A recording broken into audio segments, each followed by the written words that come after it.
Put a little bit of the rub, nigga, I gotta be safe. Let's get to sports talk.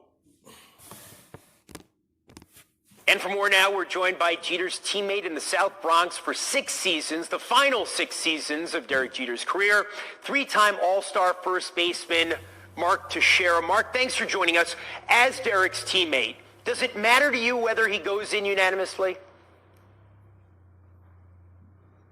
I think he should be unanimous, and I think it's the Mariano Rivera rule. You know, before Mo, no one had gotten 100% of the vote, not even, Lou Gehrig and Babe Ruth and those Yankee greats. But if you look at what Derek Jeter did, much like Mariano Rivera, which is dominate on the field, win 5 championships, do everything right on and off the field for 20 seasons in the Bronx, there's no reason he shouldn't be a 100% vote getter. Mark, when you talk about Derek Jeter, there are the numbers, which are extraordinary, and all the awards, which just kept piling up. But it was more than that. It was the total package. It was leadership. It was being clutch. How would you describe his... He was very clutch for the Yankees. Like, one of the best defensive shortstoppers in MLB. Like, he did a lot for that team and helped that team win championships. All the sacrifices he did for the team. And everything. Like, he just did enough to be unanimous Hall of Famer. He deserved it. The things he did in his 20-year career it should be no-brainer that he should be unanimous Hall of Famer. Because what he did for him. Like, his work on the field shows you. Aura. It was the presence that Derek Jeter had across the organization. I'll give you an example. My first few days in the big league clubhouse and Yankee Stadium, I had questions of, what should I do here? What should I do there? And everyone says, go talk to Derek. And so whether you're a teammate, whether you're a reporter, whether you're anybody around that organization, Derek Jeter set the tone for everything that happened, and that was accountability, that was being a leader in good times and bad, and really expecting excellence from everybody around the Yankees. If there was a knock against him, and perhaps it seems petty to be doing this on the day that he's going to the Hall of Fame, it was that his range diminished over the years, and although he won those 5 Gold Gloves from the age of 30 to the age of 36, he was a below-average fielder. You were right there with him in that infield. What would you say about that?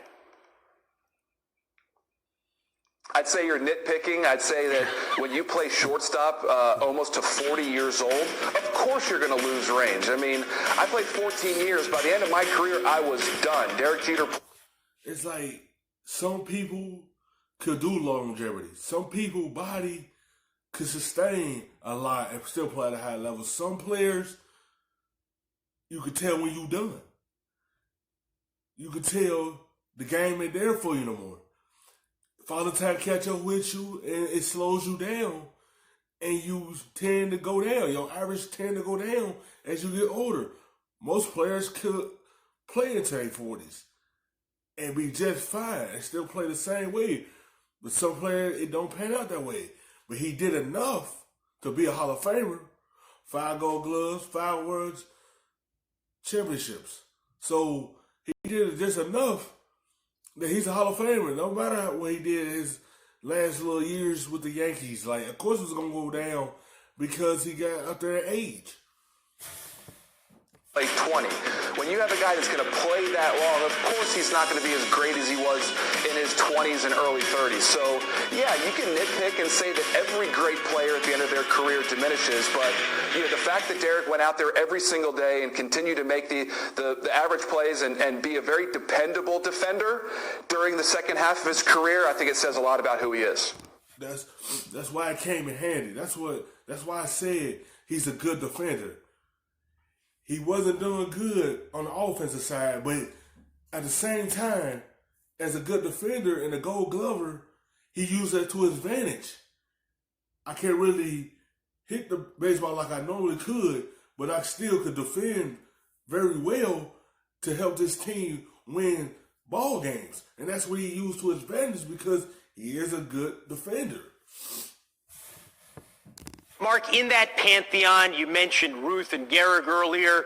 You could add Mantle and DiMaggio and Berra, Ford, Gomez. We could go on. Where does Derek Jeter rank for you? I think Derek Jeter's on that Mount Rushmore. Everyone talks about, who exactly is it? Is it Ruth, Gehrig, DiMaggio, and then Jeter? Who do you put in there? I think he's on that Mount Rushmore because when you look at the championship and you look at what he did from the time he was a rookie in '95 until the time he retired in 2014, the amount of success that the Yankees had and how important he was to be the face of the franchise, it's not easy. He was. He was the face of the Yankees franchise. Like, he won the greater Yankees to ever put on that jersey, just like Babe Ruth for everyone else. Like, he's on that Mount Rushmore because what he did for the Yankees in his 20-year career for them. And he should be up there with all the greats of the Yankees. To be the center spotlight in New York on the Yankees, and Derek did it with grace for 20 years. Mark Teixeira, the three-time All-Star, 6 years Derek Jeter's teammate in the South Bronx. Mark, thanks so much for joining us. Thanks for watching ESPN on YouTube. For more sports highlights, The best, stuffing them shits in the safe. Got me a spot out the way. Nigga just trying to be safe.